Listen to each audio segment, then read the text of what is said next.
members, the panel as a whole, and all the best for the round.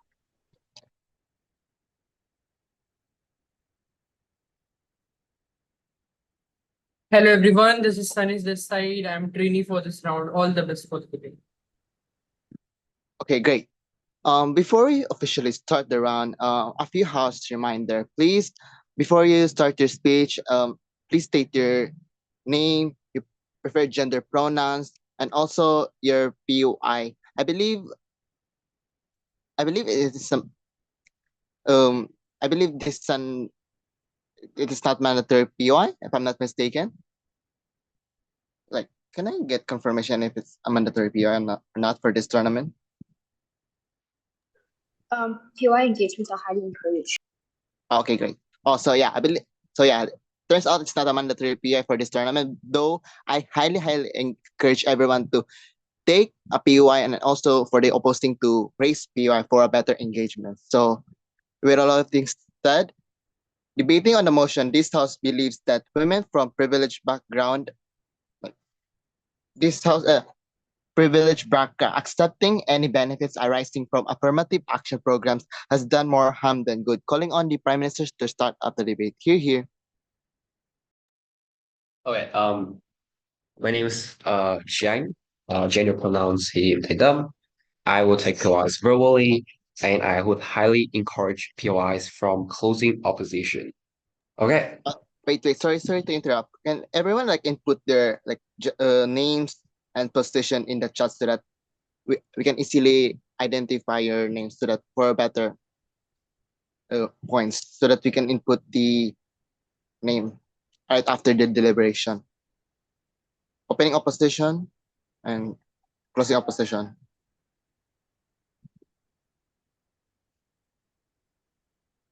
Okay, great.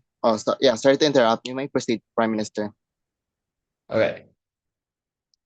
Starting my speech in 3, 2, 1. There are 2 points of setup that are really important in this debate to clarify any misconceptions and misunderstandings. The first clarification is what is women coming from privileged backgrounds. We think this looks like 3 main characterizations. The first is those who have access to schooling and access to education. And note, the vast majority of women in many developing nations or even in developed nations like the United States actually have very little education, especially a university degree that can actually help them get a good job and a stable jobs. The second thing is that privileged backgrounds can look like those coming from wealthy family or those who have the financial capital to afford many basic necessities and education. And note, in many different parts of the nation, right? Those living from these privileged backgrounds might actually have to go through problems such as poverty, or they lack basic necessities that make their lives very miserable. But thirdly, this can look like on the basis of color. That is to say, just look into the United States, right? There's a white woman and black woman. We are not saying that all people coming from white color or something are privileged, but the vast majority of them are, and that's often looks like white women working in corporate jobs and earning a lot of money, benefiting from affirmative action problems. Just look into your own communities and look into your own nation to see those women who live in rural areas with very little access to electricity or clean water or clean air and infrastructure and education, and those who live in rich and suburban and urban areas and urban cities who have access to all of those necessities. That's the difference on 2 sides of the house. But secondly, note the women coming from these privileged backgrounds often face a lot of serious problems that are distinctively more serious and more detrimental to those coming from privileged backgrounds. For example, those coming from privileged backgrounds have the social network and connections in order to get good jobs, in order to have good connections, right? But those coming from disadvantaged backgrounds have no one in order to know about what job offerings, what job openings they are in a job market. But secondly, they live in very broken and unstable family. For many people, right, they have to live they have to suffer from abusive parents or abusive husband. They have to live in a very poor neighborhoods with no employment prospects and like with like many social vices like drug addiction, for example. So we think the difference between the two sides are very clear. Side opposition cannot just come up and say that, hey, women coming from privileged backgrounds are also suffering the same intensity and the same scale of problems like those coming from the actual minority. That's the difference that they cannot run away from. First argument then on why we give why women from privileged backgrounds like take away all of the resources that should be diverted and allocated to those in need. The first thing is on the principle, right? Like feminist movement should actually focus and like divide the resource on those who are actually vulnerable. Because look, the purpose of feminist movement is not just to give away resource for everyone, because we all understand that not everyone face the same problem and not everyone goes to the same like problem and like poverty and like hardship, like no education and whatsoever. But secondly, feminist movement have very limited resources. They cannot just give away resources to everyone. What changes or what happens on their side of the house is throughout history when they like take benefits from affirmative action programs such as like jobs or like education or like certain position, right? This woman can like accumulate more wealth, accumulate more social capital and more financial capital for themselves, and therefore just enrich themselves without thinking of other women. This actually contribute to further wealth disparity. The problem on side opposition is they only see gender as the only problem that create gender disparity. But remember, gender disparity can also stem from wealth disparity, from opportunity disparity that many women from privileged backgrounds have no access to, because those resources are equally divided and equally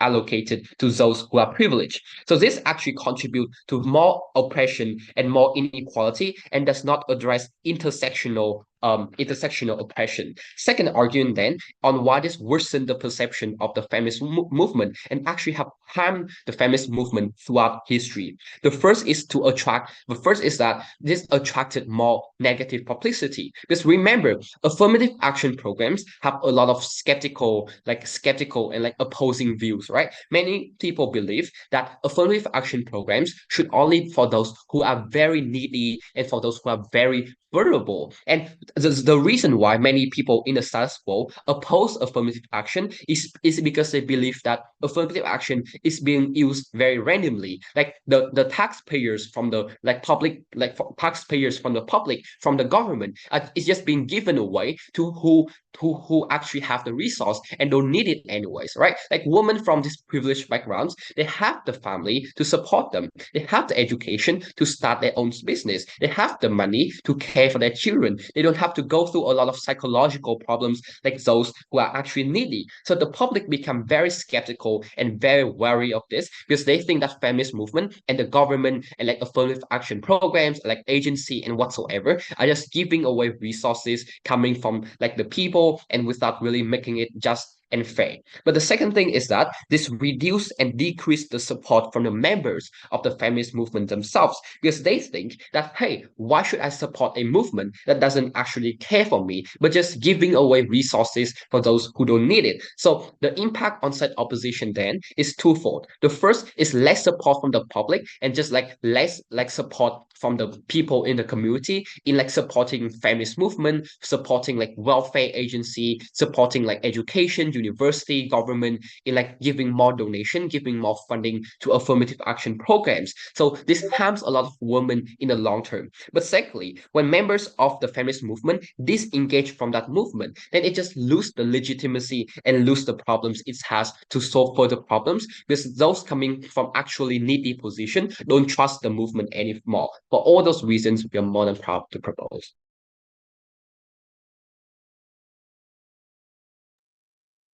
Thank you for that speech. Thank you for that speech, Prime Minister. Now, calling on the leader of opposition to open the case for opposition. Here. Hello, am I clearly audible? Yes, you are. Loud and clear. All right, thank you. I'll start in 10 seconds.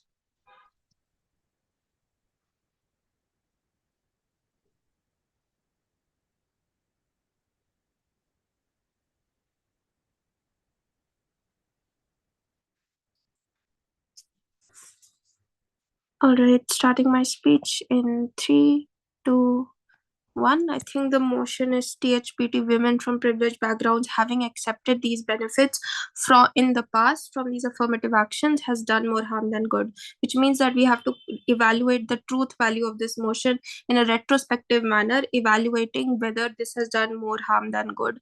I think number one, we accept the characterization given by the opening government about the disparities that exist between women coming from a privileged background and women not coming from a similar background. However, if we're able to prove that women from these privileged backgrounds opting into the affirmative action programs has led to three benefits. First, it has led to more representation of women in spaces where they deserved representation, leading to a trickle-down effect which improves the lives of women coming not from those privileged backgrounds. Second, it has led to a further evolution of feminism into fourth wave of feminism, which has advocated for more is inclusion.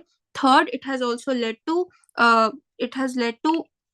better framing and better defense of affirmative actions, as well as led to more opt-in of feminism. If we're able to prove all these four things to you, four benefits because of these action, because of women from privileged backgrounds accepting these benefits, I think we are able to prove that it has done less harm and it has done more good than it has done harm. Why do four of these impacts manifest? I think when women come from privileged backgrounds, first, the affirmative action is a policy which is designed to promote opportunities for historically marginalized groups. Women have been historically oppressed due to the existence of patriarchy, due to laws and structural inequalities that kept them out of these systems for a long time, which means that irrespective of any argument about relative vulnerability, women are still vulnerable actors in comparison to men in status quo, which means that they automatically qualify for affirmative actions to begin with. But then this conflict whether women from privileged backgrounds should utilize the benefits of affirmative action arises if a woman has a dual identity that clashes with one another. So, for example, if there is an affirmative program for women from a racial minority, but that woman also comes from an income category where she is relatively well off, this means that she qualifies for the affirmative action program, but she still has income stability. However, due to the historic harm which has been perpetuated on the racial minority, which has led her to the creation of that affirmative action, means that she is principally still obligated to the reparations due to the historical harm that the community has to face. Which means that even if her family was able to claw their way out of Why? that inequality and set themselves above anything, they still qualify for that because of the historical trauma that they have suffered, which means that they have the right towards that affirmative action. But then why is it necessary? I think feminism and status quo is driven primarily due to the support of privileged women, which means that as long as these privileged women, because of their better social capital, advocacy, and financial capital, are able to get the benefits of affirmative action programs, they're able to defend these affirmative action programs more publicly in their support, because their personal needs are also being met because of their alliance with the feminist movement, and because of their personal needs being fulfilled first. This means that this allows these privileged women who, along with the affirmative action program as well as their privileged background together combined, are able to achieve the success or greater heights of success in corporate world. Or since these affirmative action programs usually refer to employment practices present, and this leads to these women women from privileged backgrounds utilizing these affirmative action programs and having more of a likelihood of getting to a position of power, which means that it has led to more representation of women in scale in corporates, etc. This means that the amount of social and economic capital that women had has largely increased because women from privileged backgrounds utilize these affirmative action programs along with their various benefits denoted because of their privileged status, that allowed for a clear representation of both the success of the affirmative action program as well as the successful representation of women. This leads to substantial trickle-down effect for vulnerable communities as well. Since it was observed that affirmative action programs was benefiting privileged women from privileged background, which means that it led to an awareness, and it led to creation of better affirmative action programs in the future, which means that if a woman from a privileged background is able to claim the benefits of an affirmative action program, that is not the fault of the woman, but the fault of faulty policy making, which means that it led to the awareness that more targeted policies have to be made in the future. Notice how this has to happen post women opting into these affirmative, post women from privileged backgrounds opting into the action programs to begin with, post these women already getting the benefits such as better representation, which acts as a source of inspiration for other women to try to empower themselves. It led to a general, when these women are able to opt into the benefits of benefits of the affirmative action program and create and allow themselves to get to the upper echelons of power because of these various benefits aligned with their privileged background, they are able to create a shift of the norms in society about what a woman can do and set a standard or limit for everyone else. This leads to they're also able to defend the institution of affirmative action better, which means that any negative publicity towards affirmative actions are counteracted. The fourth wave of feminism came post these privileged women realizing that they have enough power and enough social capital to now allow and utilize their social capital to speak up for other minorities, which means that the fourth wave of feminism could directly be tied to the popularity of feminism within the privileged classes of women, which only existed because of these mechanisms. I'll take a POI from CG. Yeah, so this debate is not about women getting into power. Can you tell me why a rich white woman should take the position over an underprivileged African American? Can't she do the same things as the white woman? All right, so the reason why, if that woman has done so in the past, has not done more harm than good, is because because of her white background, she has a higher likelihood of getting to the success, getting to a position of power, which means that it is better if we have more representation of women being able to get into those positions of power, especially in the initial beginnings of affirmative action program being implemented, as this leads to it as the target does not, as the feminism movement simply does not target the most vulnerable communities upliftment, but simply the overall upliftment of women, which means that as long as there is successful representation of even one woman escaping the oppressive loop and being able to reach the position of success, it's a net gain for feminism, which allows trickle down to exist to eventually lead to the other vulnerable communities. For these reasons, very proud to.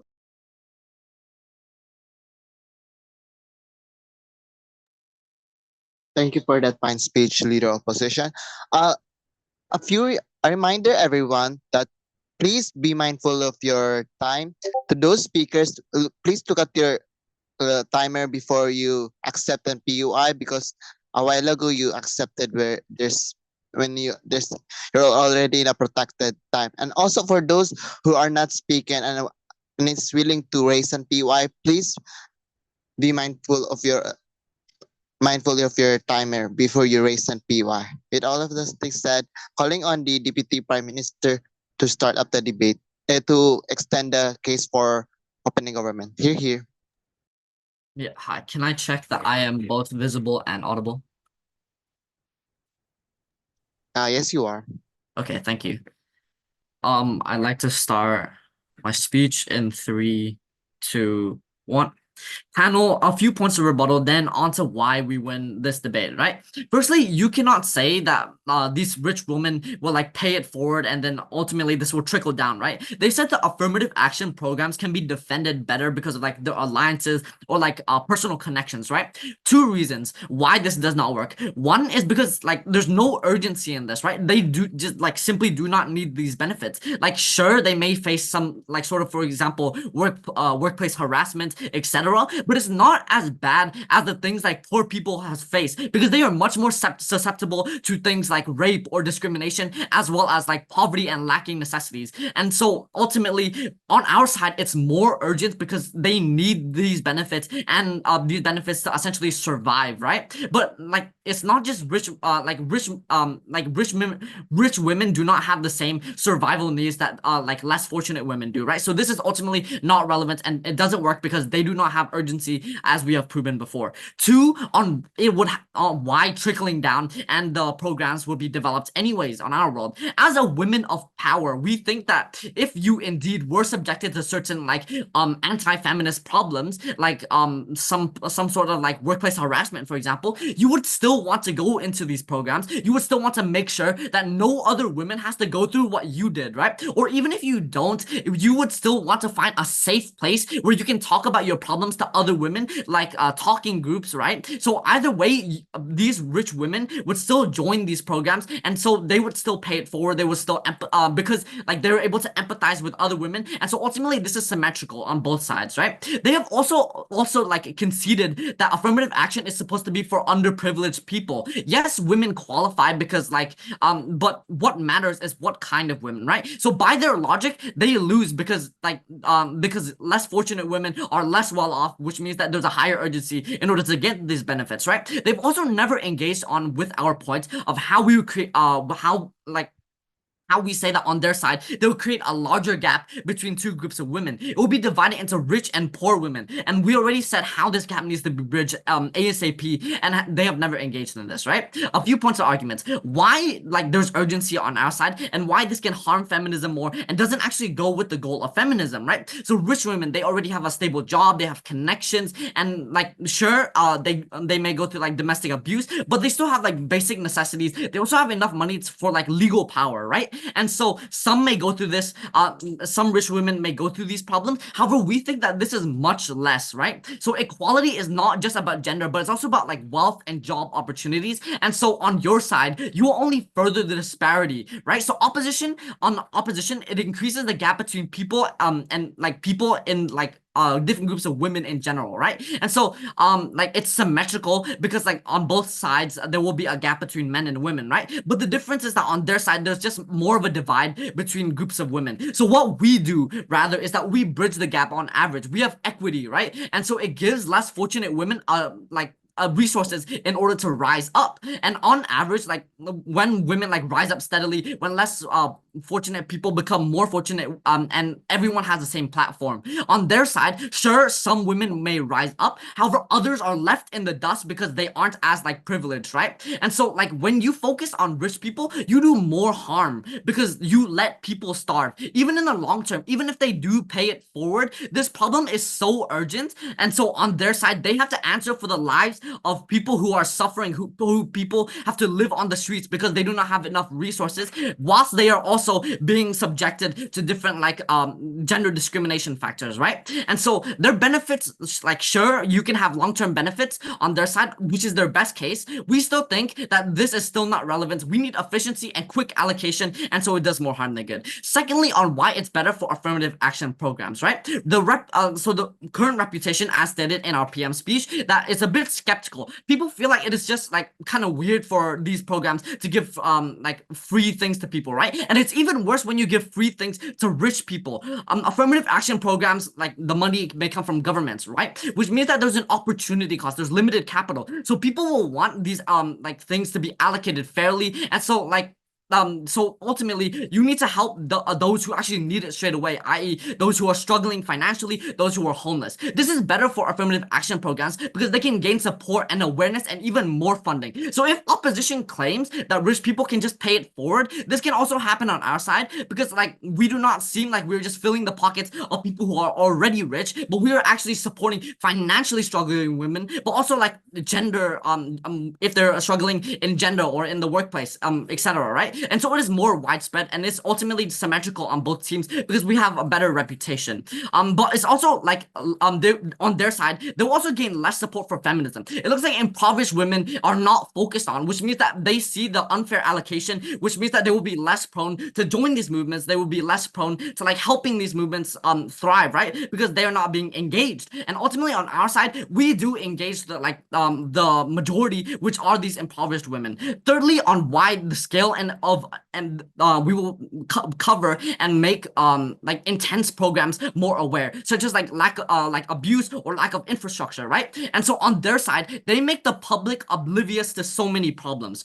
Like for example, like the only rich problems are known. This is like when you give someone money, NGOs or NPOs tend to post stories and spread awareness, right? But then it turns into less intense problems. As characterized, like women in power, they have education, they're just less likely to be subjected to the same problems as when you are poor. When you're poor, you have no power, no legal power, like hiring a lawyer. So you cannot, so if you're abused or you are trapped in a cycle of poverty, but you can also not do anything about like certain discrimination. This is a much bigger problem, and it's ultimately swept under the rug on their side. We gain more awareness because the likelihood is that poor people face their own problems. On top of that, they also may face rich people problems, right? So they will also face workplace discrimination, but rich people will not understand the struggles of poor people who can face like rape or like because they feel so powerless because ultimately they do not have any like financial power, right? You can still gain awareness and there can still be platforms for like rich women, and still like on our side, ultimately we have more awareness for problems as a whole. We have meaningful awareness, and it's and on average it encompasses the struggles of the women population as a whole. Ultimately, vote a proposition. Thank you.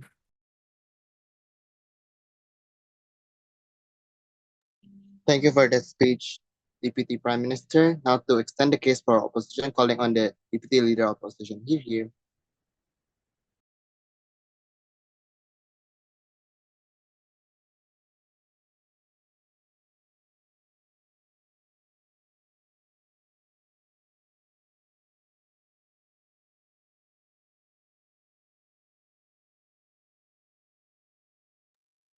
DLO.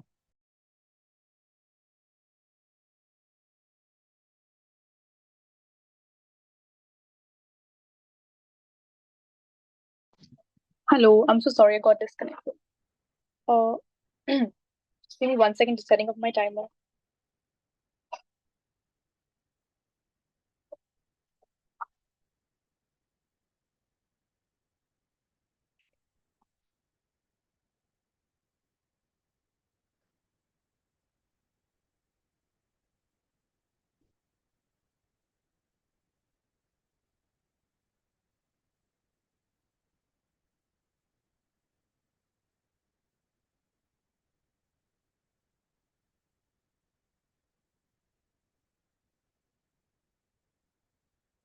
All right, assuming I'm audible and visible.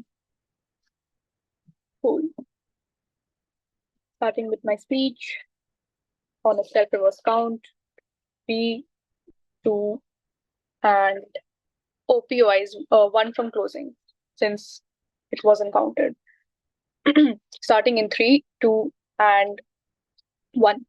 Panel, a couple of reasons why opening government is out of this debate and why their case is a non-starter is because they firstly quoting like they're very uncomparative as to why this is something that has like done more like harm than good. They're just like, oh, you like these will on their metrics of urgency, quote unquote, is something that you give.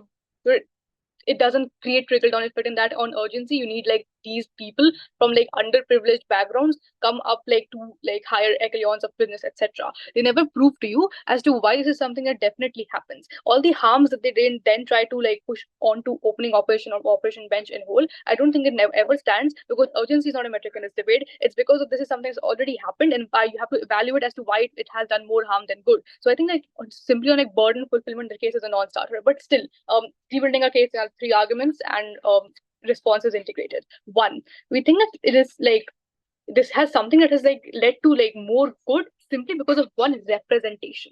We think that women in like positions of power is something that was important when this affirmative action policies were initiated to begin with. Why is that true? And what is the problem that we identify on opening opposition? On OO, we tell you that very few women were like present in upper echelons of business. They face a lot of discrimination and systemic inequalities and all of that. They did not have a lot of say policies made towards them, which then means that the representation was negligible and tokenistic. We solved this problem in opening opposition regardless, and OG is something that's never competitive, but will be very comparative. But why is this problem getting solved on our side? We think that women are like generally like discriminated against hiring policies to begin with. We think that the second reason is like they face hostile working environment from like ground up, and like there's a lot of like sexist cultures existing to begin with in the status quo. But how is this representation happening on our side so that like our coaching doesn't take it from us? So like couple of reasons. One, we think we agree on OG's characterization as to these like what is women who had likely opted into this particular affirmative action policies. We think on scale it's not like, oh, there's 100 positions and it's like 100 out of 100 positions are filled by people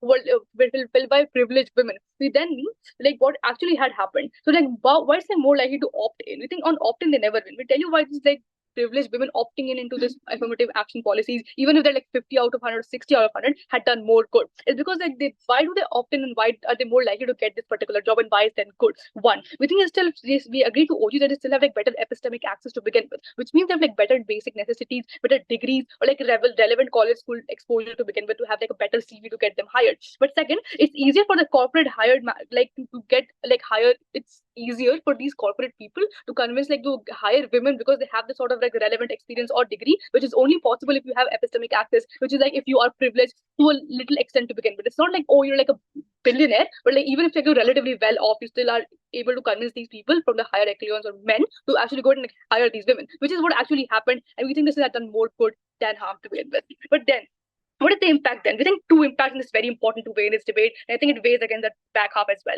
One, we think norms. We think that the hiring of these women, like these privileged women, it went and like had normalized to like work with women in the workspaces to begin with. But second, we have like men getting accustomed to like women having like to work with women in senior positions to begin with, which means it has like brought both significant norm changes to begin with. But second, what are like the role models? There are more role models in our sort of paradigm. On a comparative, they don't have any because no women is any way able to opt into these jobs, etc., because they don't have the relevant experience or they don't have the relevant, say, epistemic access to begin with. But then role models on optics, secondly. We think that the more women strive for like upper points, like for like upper I think as more women strive for like upper positions, more places then allotted to them, which then means like these role model figures something that exclusively happens on our side, whereas on a comparative on their side you don't have any, because like women like men don't go and like hire you because you don't have sort of access, or like you're never able to like climb up the higher ladder because you don't have all sort of degrees because you're like relatively like underprivileged. Which then means these two impacts very heavily.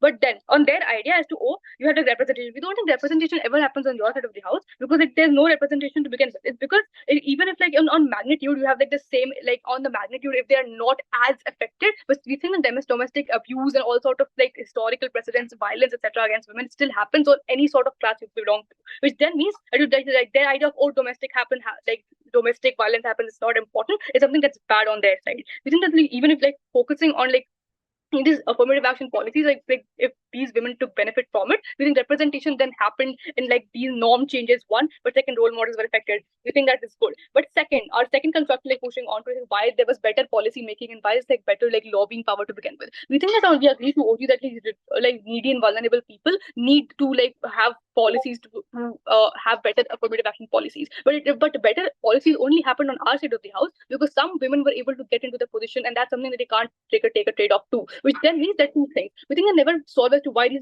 like affirmative action people have like capacity to go ahead and do so, or even if they have access to like these like extremely rural women have any access to begin with. Which then means like the government's best case is, oh, like you have like perceived space hogging and like you don't have targeted and implemented approach to these affirmative action policies, which then is like on a simple comparative to that, I think one way you still have like better lobbying power generated by these women already in that power, like position of power because of this policy, because they opted into this policy. But the impact is like better policy adjustment, which means secondly you have like you have better policies for disadvantaged or like marginalized people, which means third you're better able to deal with this intersection identity, which is like, let's say a black women going ahead and like POI. Yes. CG. So why don't you give the money directly to the woman in need instead of waiting for 20 years before there's a female CEO, which is uncertain to happen Please anyway?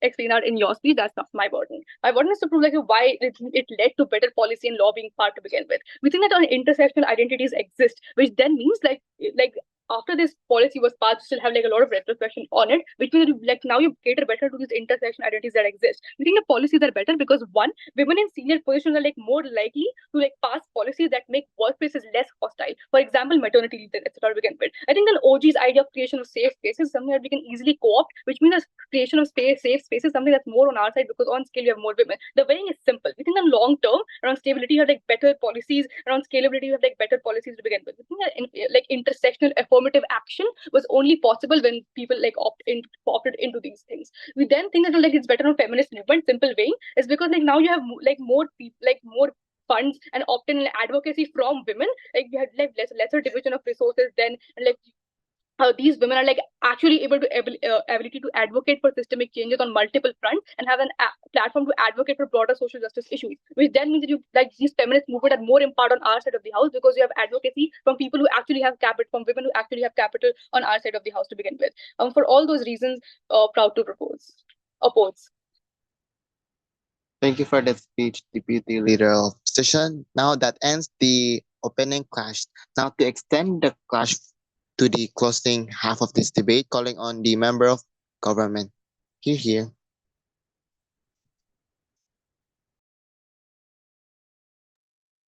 Yes, you are.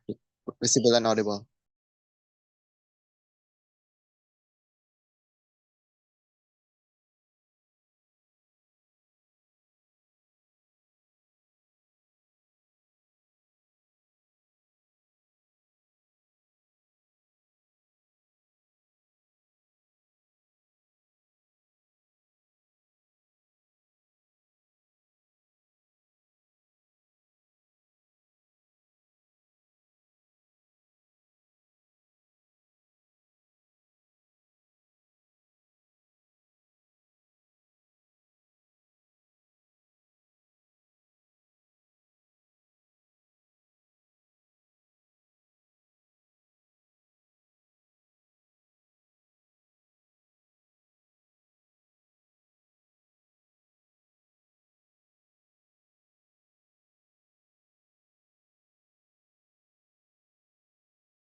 Your claim is that the average condition of women improves. However, if these women are simply relatively more privileged, which means that these women would compete each other for more vulnerability, while they still suffer, but they're still largely unlikely more vulnerable than the majority from which they're competing from.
Thank you for the speech, member of government. Now to extend the case for closing up the opposition, calling on the member of op here.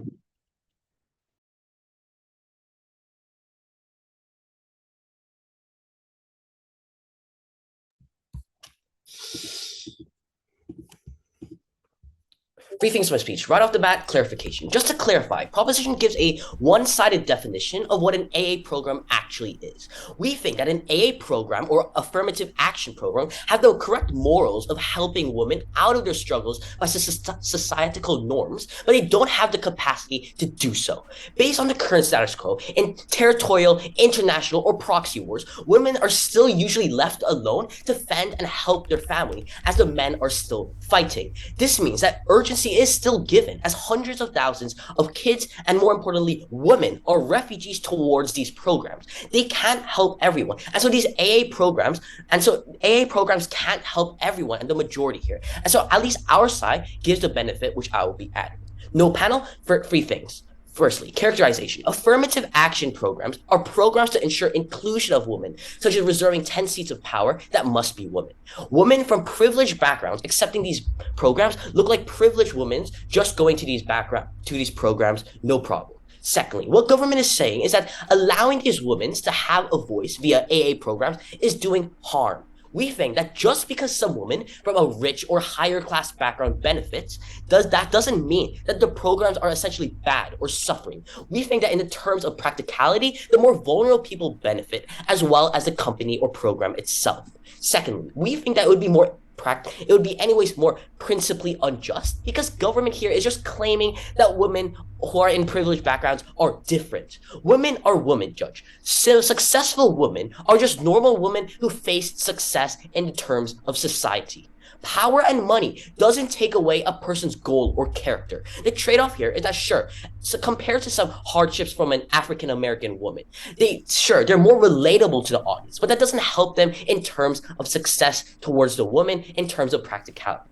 Thirdly, pathway to victory. This is what our burden is. Firstly, we need to prove how these harms don't exist on our side, or at least try to negate them. And secondly, we need to prove how the goods outweigh government's benefits. Right off the bat, rebuttal. Proposition says there's no urgency here, Judge. No. Panel, this is simply untrue. Firstly, women compared to men have a very big burden in the form of societal norms and notions. In places like the Gaza Strip or Ukraine, men are shipped out to fight for war. Women are less capable and have the burden to maintain their family, such as their kids, etc. They also are subjective to things like rape and sexual abuse. We think there's nothing wrong with these programs, however, they can't help women with the capacity that AA programs have right now. With rich people that can support these programs, regardless of their race, more capacity will be given. And based on the urgency I said before, this would be the only option.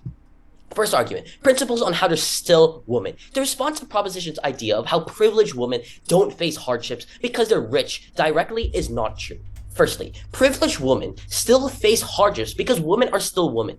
Sure, not to raise fingers, but based on history, African American women face more hardships based on the past. But that isn't exclusive to other women. Societal economic status does not shield women from bias or the blindness that they are forced or the burden that they're forced to carry. Secondly, I'll be further adding on to this on my second argument, but to counter respond to opening opposition who failed to respond to give on government's critique.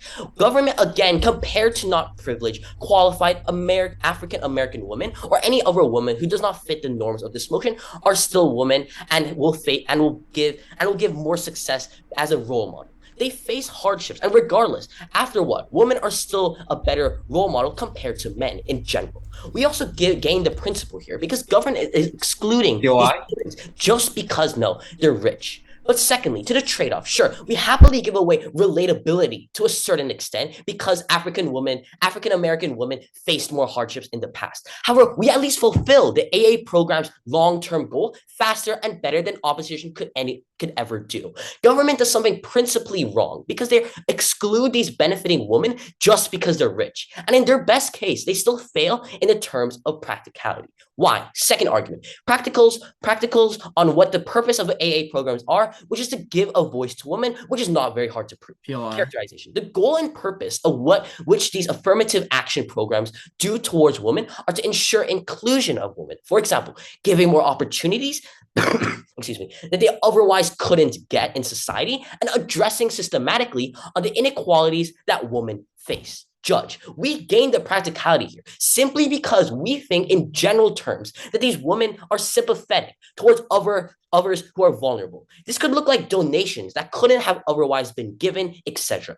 In our world, we practically fulfill the program's goals. Why? First layer, role models and mentorship. Successful women from privileged backgrounds that benefit would give two exclusive benefits to our side alone. Firstly, they already serve as a powerful role models and mentors to women, specifically those from marginalized community. Firstly, in the perspectives of a marginalized and vulnerable group of women who are facing hardships in society means that privileged women would inspire and show as a pathway to success. This would look like more tutoring and actually giving valuable information to get women out of the hole and face success. Secondly, practicality through donations. But before I move to that, I'll take a POI. This debate is about when there are two women applied to the same position, a rich white woman who will get it anyway out of merit, or a black woman who desperately needs this job to provide for their family. How do you respond to this? Sure, we agree that there's two sides of women. The women who are facing hardships and the women who might be white or depending on the race who are rich. We say that the rich and white or rich women who benefit off of these AA programs can still help these vulnerable and hardship on women who face hardships better simply because of what I'll be adding firstly. And to directly answer your POI, sure, and directly respond to your POI, sure, there's hardship facing women and rich privileged women who might not benefit as much as well. But we say that these women are sympathetic and they're actually willing to give donations to help the African American or whatever whatever race, regardless of their race, who are facing hardships. How does this look like? Practicality through donations. We agree with proposition here. In our current status quo, in places like Gaza or Bangladesh, where women are facing extreme hardships that society burdens them to fix, they're filled from refugees from the Gaza crisis are flooding these programs through money and through resources. Our burden here is to give more success and more freedom towards the main stakeholder or the vulnerable woman. Our mutually exclusive mechanism to fulfill this is what proposition doesn't have, which is money. Money can be a beneficial thing through helping the capacity of these AA programs. Donations and money will help more.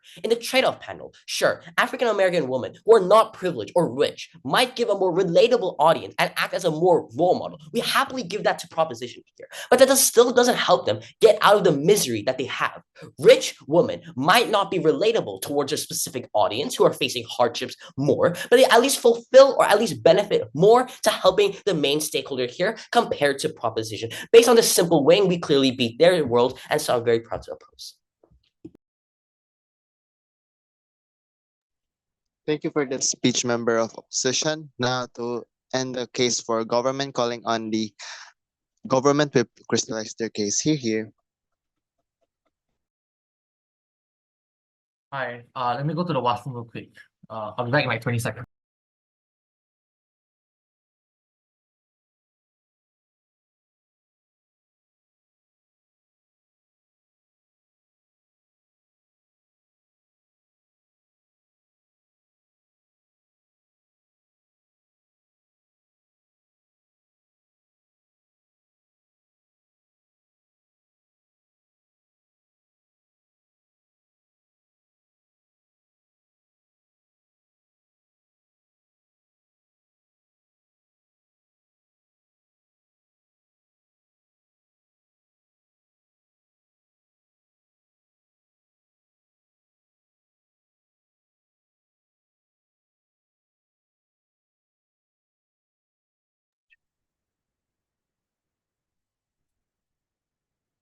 Just checking, am I audible and visible?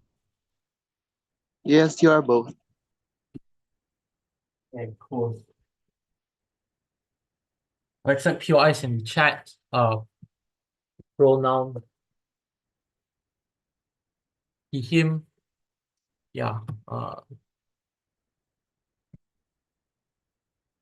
I'll start at my first word. Okay. Starting speech in 3, 2, 1.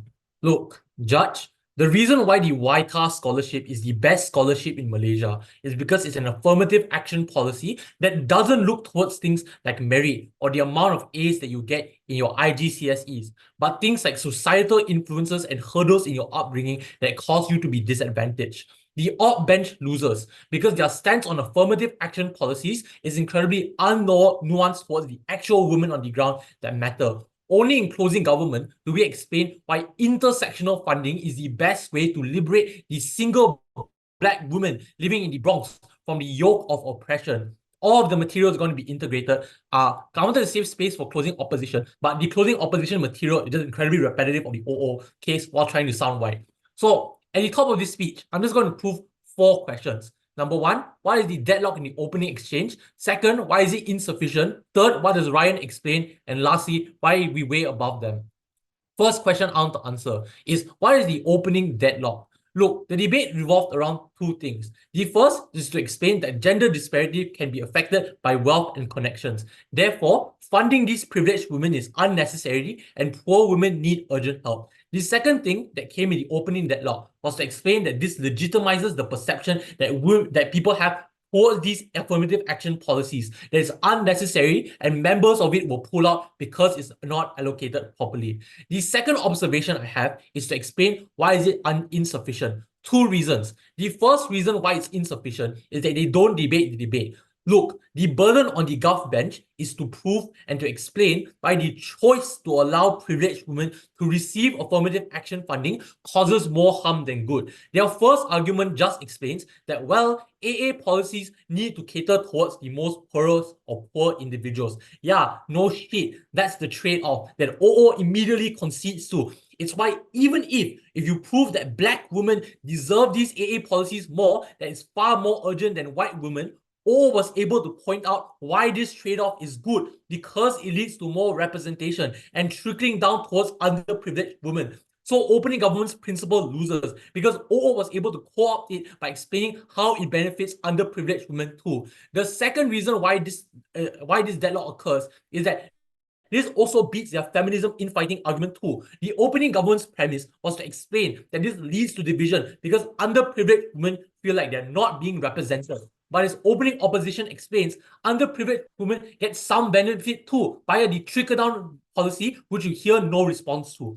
So the bottom line here is that opening government has a problem of not explaining why privileged women in power exclusively hurts underprivileged women and why the trickle-down effect won't occur. But before I move on, I'll take a point from OO.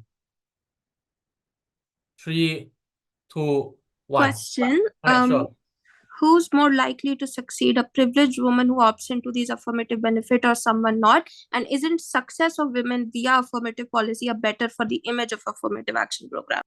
Okay, so the opening opposition's case is to explain why you get to maximize the amount of resources. And this immediately deals with the third observation, which to explain why even if you give these women the capacity to represent women to greater degrees, what Ryan explains is that why these privileged women in power do not have the incentive to help underprivileged women anyways.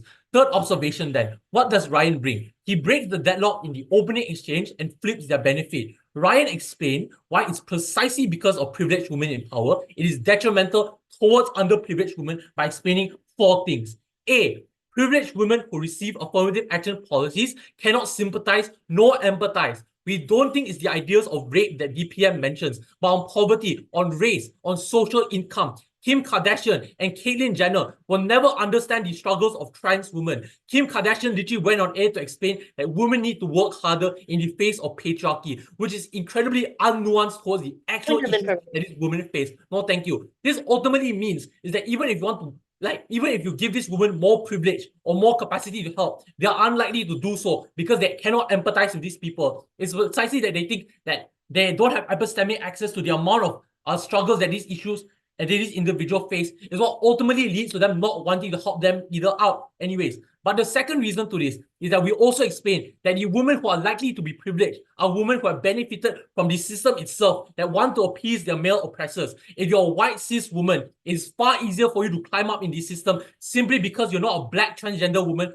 who have been discriminated far more. What this means is that even if you do empathize, you're still unlikely to help them challenge the system when these privileged women like Kim Kardashian have profited off of it and are byproducts of it. What this means is that white cis women are likely to hire black women. They're going to agree with their male bosses and supervisors precisely because it gives them benefit. Like, guys, look at Caitlyn Jenner. She's a trans woman, but still gives very little shit about other trans women because the Republican voter base gives her a lot of money. They are not going to jeopardize their position and piss off their male oppressors.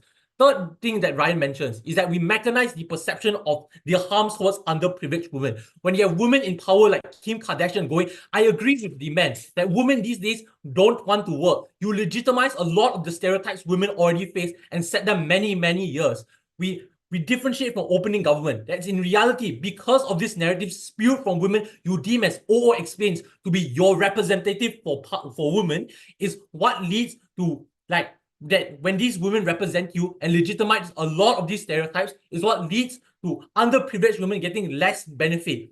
The fourth thing Ryan explains is that we explain why these underprivileged women are better in power. Like, look, OJ and OO's clash on urgency is a wash. Maybe it's 10 years to have a woman CEO, maybe it's 10 years for it to trickle down. If it's true that they take time anyways, then the best person in power on the comparative will be underprivileged women, precisely because they can relate to struggles, precisely because they understand what it's like to be like a single mother living in the Bronx.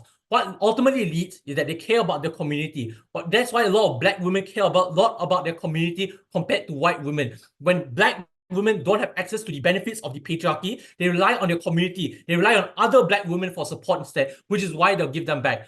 What does this mean? Last observation. We way above the debate because number one, we take this debate further. We answer the 2 most important questions. Why Kim Kardashian in power would hurt women on the ground and why perception will be hurt more. The reason why these 2 questions are important is because only in Ryan does he explain how this hurts women in terms of opportunities and how this helps perception.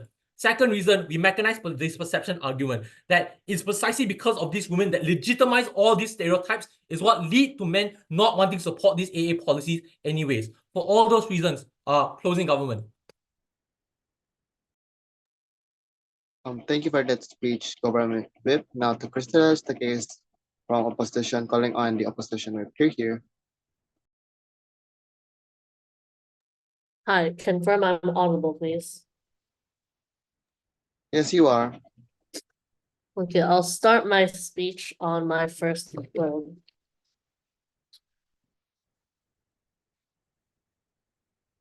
If there were a world championship for giving terrible characterization and then accepting it down the bench, opening government / opposition would be first and second, and closing government would be third.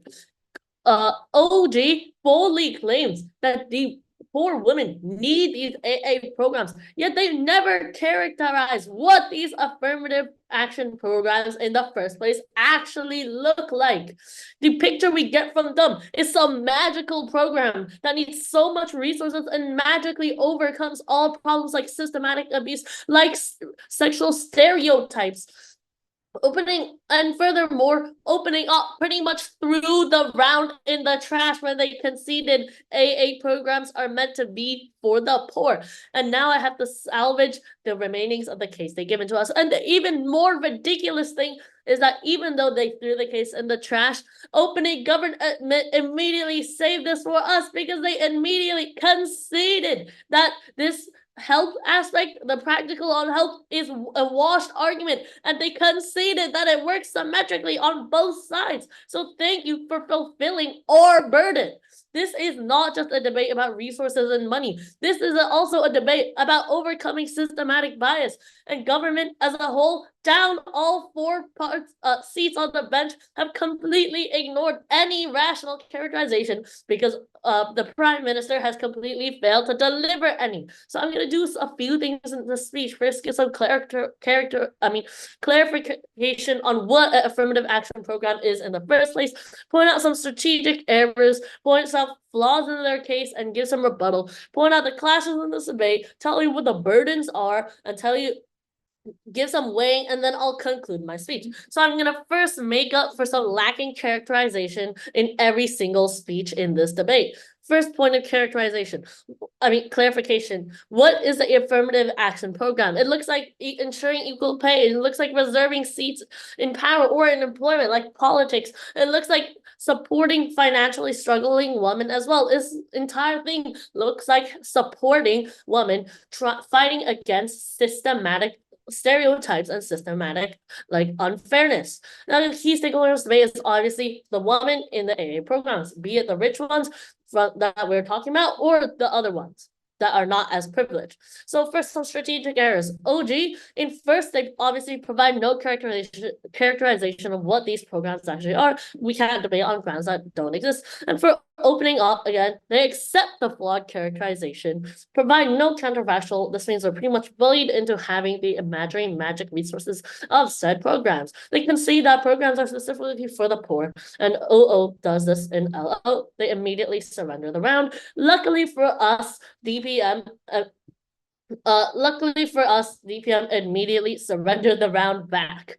All right, now onto some line rebuttal. First, what did the Prime Minister say? They said that privileged women do not need said affirmative action programs, and that the poor can use these resources more. And when women come from these privileged resources and use these privileged backgrounds and use these programs resources, they say they have two impacts. A, they lose public support because you don't have as good a role model. And two, they say that you were wasting resources. And I'm going to say one thing here on how these completely fail to fulfill the burdens. So first, on how the goods outweigh the harms. Okay, on resources, opposition just keep claiming how those rich ones don't need resources. They just say this down the bunch. I mean, they completely fail acknowledging on how this is necessary to help overcome systematic inequality. And TPM just repeats points about health and says how health is a wash, on how both sides of the bench equally have help because of somehow paying it forward. They literally can see that we both have equal amounts of help because rich people will just pay it forward. Thanks for proving our burdens, Deputy Prime Minister. To conclude my line rebuttal, thanks to Pop for giving poor characterization and proving our burden for us. And no thanks to OO for literally surrendering the round and providing no characterization. So on to some clashes. What is a practical? Firstly, the practical, we get two main classes in this debate. It's obviously just one on practical, who gives more help, two on principle, who is more inclusive, which government does not touch on at all. So firstly, some characterization. What does helping look like? Well, it looks like from AA programs, it looks like ensuring equal pay, reserving seats in power employment, again, supporting financially struggling women, and fighting against systematic bias. The government here hangs their entire case on a false characterization. OG says that these AA programs are purely direct financial aid, and that's all we can infer from opening government's poor characterization. This is not only a very small portion, this is also completely failing to comprehend all other aspects of a AA program that can benefit so many more people than just the extremely poor. They say that the resources are wasted on the women. This is not what AA programs are about, and they continually assert this about and even concede the wash again. Now on op, we believe that when you use these resources on the women, we agree that you use these resources on these privileged women. However, DPM again conceded that resources are being equally returned to less fortunate women. So opening up does not need to prove this wash because OJ admitted themselves. And what are the characterizations of A? Well, we allow all women to join in the fight against systematic sexism. Now, for the resolution here, why do we win? Well, on the practical, we allow everyone to join and aid in the fight, and furthermore, we have the same amount of aid and to help the less fortunate in both worlds, which means this is a wash. And on the principle legitimacy in this debate looks like the fight against systematic inequality. However, government literally says nothing on principle inclusivity. They hang their entire case on the practical, and which would win them the round if they conceded. And unfortunately, protected time opening literally conceded this, and they don't give any benefits of these moments. So yeah. So panel closing gov is gaslighting you and only stating the harms. They give no way. And on principle legitimacy, systematic, and for us, we say we are principally legitimate. Systematic abuse can never be solved by wealth. Can't pay someone to change stereotype, for example, 70 cents on a dollar. So the resolution here is that we agree principal legitimacy is inclusion. And we agree that principal legitimacy only exists if the practical stands, which in our argument, both of our pillars are standing strong, while one of Gov's arguments is broken and the other one is non-existent. So what's our pathway to victory? We need to prove how harms don't exist. We need to prove how we outweigh our worst case scenario harms. And we say that we gain the practicality because we give more capacity to these AA programs to give them higher magnitude to help vulnerable women. So judge, if you want a world where the practical stands strong and thus the principle is very inclusive, please vote for side closing opposition. Thank you. Thanks for that case. Thanks for that speech, opposition whip. Now that concludes the